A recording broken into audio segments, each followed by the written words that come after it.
Organiser ایک اخبار ہے. خاکی چڈی کی جو ڈرل کرتے ہیں صبح صبح اٹھ کے لکڑی لے کے پھرتے یوں یوں. ان کے اخبار میں کیا لکھا تھا 1949 1950 میں آرگنائزر اخبار نے لکھا تھا, گولوالکر کا بیان لکھا تھا کہ ہم انڈیا کے کانسٹیٹیوشن کو نہیں مانتے, ہم منوسمرتی کو مانتے. کیا یہ گولوالکر نے کہا تھا؟ نہیں کہا تھا. میں خاکی چڈی پہننے والوں سے چیلنج کر کے پوچھ رہا ہوں, بتاؤ کیا تمہارا گرو تمہارا گولوالکر یہ بات کہا تھا؟ نہیں کہا تھا کہ ہم کانسٹیٹیوشن کو نہیں مانتے, ہم منوسمرتی کو مانیں گے. کیا تمہارا اخبار نہیں لکھا تھا کہ ہم ہندوستان کے کانسٹیٹیوشن کو جلا دیں گے اور منوسمرتی کو مانتے ہیں؟ اور منوسمرتی کیا ہے؟ اگر میں بولنا شروع کروں گا تو آپ پیٹ پکڑ کے ہنستے رہیں گے.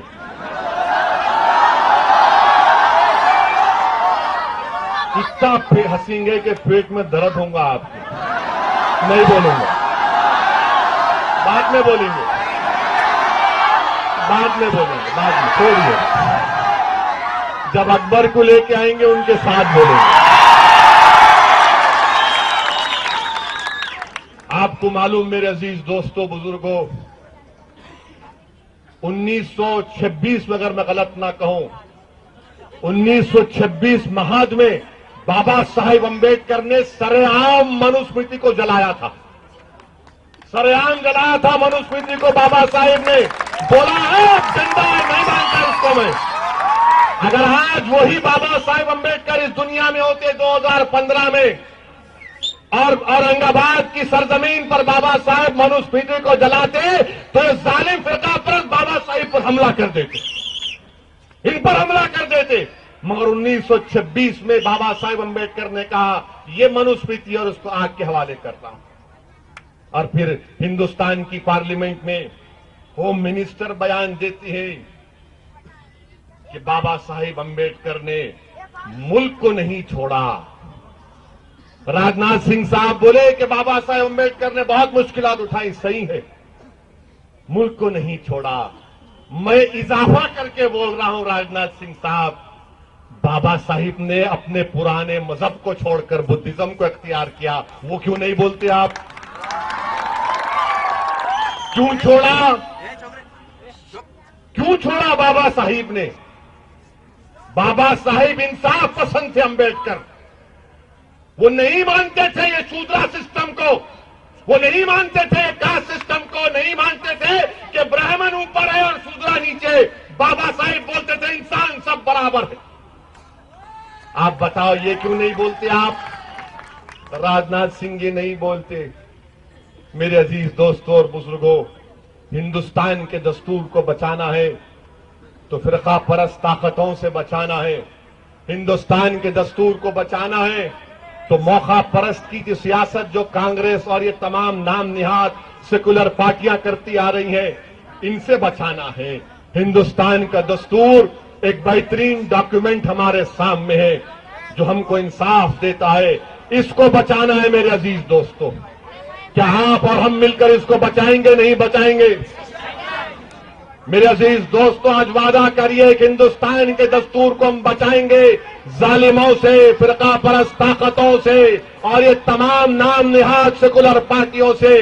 امبیڈکر کو, سعد اللہ صاحب کو, سعد الدین کو, نواز الدین کو خراج عقیدت پیش کرنا ہے تو نوجوانوں ہندوستان کے کانسٹیٹیوشن کو بچاؤ آج. اور راجناتھ سنگھ اور بی جے پی کے لوگ ہندوستان کے پریامبل سے لفظ سیکولرزم کو نکالنے کی بات کر رہے ہیں. میرے عزیز دوستوں اور بزرگوں, آج ہم یہ بھی دیکھ رہے ہیں کہ ہمارے ملک کے جو حالات ہیں کیسے کیسے حالات بنتے جا رہے ہیں. کیا کیا نہیں ہو رہا ہے ہمارے ملک میں. دادری کا واقعہ ہوا, دادری جانے کا مجھے موقع ملا. دادری میں اخلاق نامی ایک شخص کو صرف اس شک کی بنیاد پر مار دیا گیا کہ اس کے گھر میں گائے کا گوشت تھا. آپ بتائیے میرے عزیز دوستوں بزرگوں, اخلاق کا بیٹا دانش ہندوستان کی ایئر فورس میں کام کرتا ہے، ہماری فضاؤں کی حفاظت کرتا ہے، اس بچے پر کیا گزرتی ہوگی جو اس ملک کی فضاؤں کی حفاظت کر رہا ہے اور اس کے باپ کو اس شک کی بنیاد پر مار دیا گیا کہ اس کے گھر میں گائے کا گوشت ہے۔ ہم پوچھنا چاہتے ہیں جن لوگوں نے حرکت کی، بتاؤ کیا تم یہ بتانا چاہ رہے ہو کہ انسان کی جان کی قیمت نہیں ہے اور گائے کی قیمت ہے؟ کیا ہمارے ملک میں انسان کی جان کی قیمت ہے یا گائے کی قیمت ہے؟ ہمارے ملک کا کانسٹیٹیوشن رائٹ ٹو لائف انسانوں کو دیتا ہے، انسان کی زندگی ہر ہندوستانی کا فنڈامنٹل رائٹ ہے، گائے کو رائٹ ٹو لائف نہیں ہے، انسان کو رائٹ ٹو لائف ہے، انسان کی جان کی قیمت ہے۔ ارے تم لوگ آج گائے کو رائٹ ٹو لائف دے رہے اور انسان سے رائٹ ٹو لائف کھینچ رہے ہو، یہ کون سا میرا سب کا ساتھ سب کا وکاس ہے متروں؟ یہ کون سا سب کا ساتھ سب کا وکاس ہے؟ کہاں کا سب کا ساتھ سب کا وکاس؟ اور جب دادری کا واقعہ ہوا تو اس علاقے کے ایم پی ہندوستان کے کلچرل منسٹر مسٹر شرما ہے۔ واٹ اے شرما ہی انکلچرڈ منسٹر ہے، ہندوستان کا کلچر منسٹر۔ جب لوگوں نے پوچھا دادری کا واقعہ، بولا نہیں نہیں یہ منصوبہ بند نہیں تھا، گرما گرمی میں ہو گیا۔ اچھا گرما گرمی میں ہو گیا۔ پھر لوگوں نے پوچھا ارے کیسا گرما گرمی میں ہوا، گھر میں گھس کے اس کو مارے؟ تو بولا نہیں نہیں نہیں دیکھو اس کی بیٹی شائستہ کو کچھ نہیں ہوا۔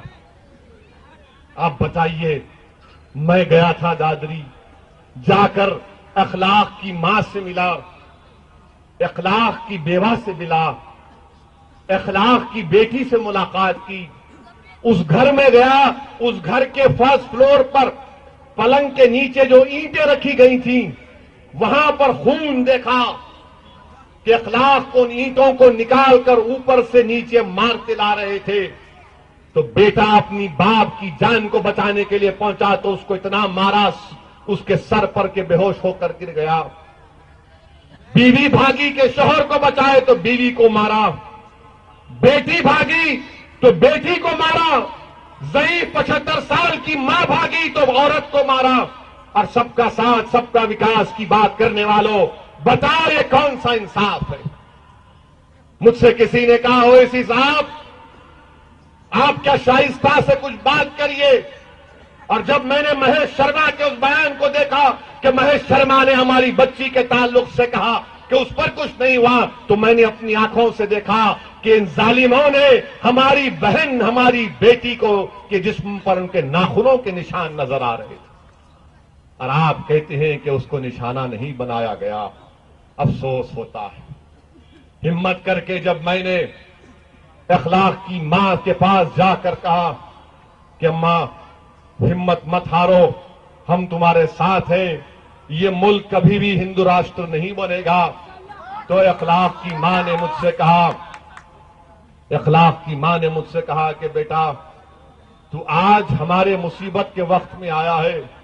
اس ضعیف ماں نے روتے ہوئے کہا کہ بیٹا اللہ تیری مدد کرے گا، تو آج ہماری مدد کر رہا ہے۔ تو اورنگ آباد کے میرے غیور نوجوانوں، اورنگ آباد کے میرے دلت بھائیوں، یاد رکھو ظلم اگر دلت یا کسی مسلمان یا کسی انسان پر ہوتا ہے تو ہم ظلم نہیں سہیں گے، ہم ظلم کو دیکھ کر خاموش نہیں ہو جائیں گے کہ ظلم دلت پر ہو رہا ہے یا کسی ہندو پر ہو رہا ہے۔ جس کسی پر ظلم ہوگا ہم ظالم سے پنجہ آزمائے کریں گے، یاد لے کرو تو آج کے جلسے سے ہم ظلم کو ختم کریں گے، ہم ظالموں سے نہیں ڈریں گے، ہم ظلم کا خاتمہ کر کر اس دنیا سے جائیں گے انشاءاللہ تعالی۔ میرے عزیز دوستوں اور بزرگوں، شک کی بنیاد پر اخلاق کو مار دیے تو ہریانہ میں فرید آباد میں دلت کے 2 معصوم بچوں کو زندہ جلا دیا گیا۔ ارے میں پوچھنا چاہتا ہوں ہمارے ملک کے پرائم منسٹر سے کہ آپ کا ایک منسٹر یہ کہتا ہے کہ جب دلت کے گھر کے 2 معصوم بچے مر گئے تو اس سے میڈیا والوں نے سوال کیا تو کہا کہ کیا کوئی کتے پر پتھر پھینکے گا تو میں اس کا جواب دوں گا۔ ارے دلت کا بچہ جب زندہ جلا دیا جاتا ہے تو اس کو کتے کے بچے سے تشبیہ